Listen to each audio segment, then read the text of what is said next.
Hey, second grade Hive. I hope you and your families are doing well. I'm going to show you guys an activity that you can do to keep yourself occupied during this break.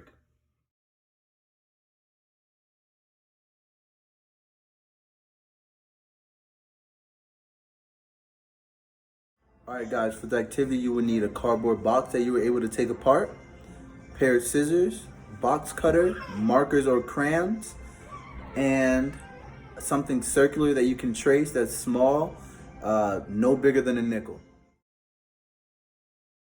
First off, you're going to need a piece of cardboard a little bit bigger than a piece of paper because you're going to make a total of 64 boxes using a row of 8 and then a column of 8.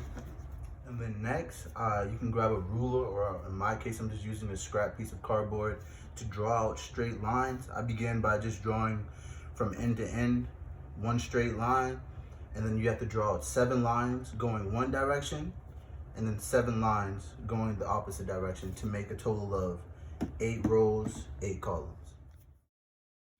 After that, I began using a nickel, but you guys can use anything that you have that's a circle, like a bottle cap or something slightly smaller than this, like a penny, a dime, to begin tracing out my checker pieces. You're gonna need in total 24 checker pieces in order to play the game. So what I did was I put it on the cardboard and I began tracing around.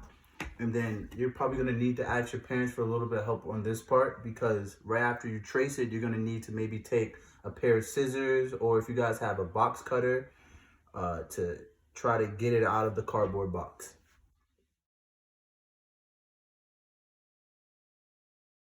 So after you've traced your circles and you've done tracing your line, you can go ahead and start coloring them. So you want to pick 2 of your favorite colors. I picked purple and green. And you want to make sure that you go opposite. So you want to go purple, green, or in your case, you would go, for an example, white, black, white, black. So you always want to go opposite boxes.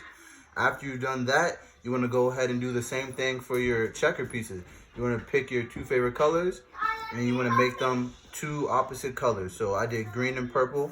So I colored 12 green pieces and 12 purple pieces. So after you've gone ahead and colored every single part of your board, including the pieces, you want to go ahead and start placing your pieces on the opposing color. So for purple, I'm going to go ahead and place it on the green. And for my green pieces, I place them on the purple. And after you've done that, you are all ready to play.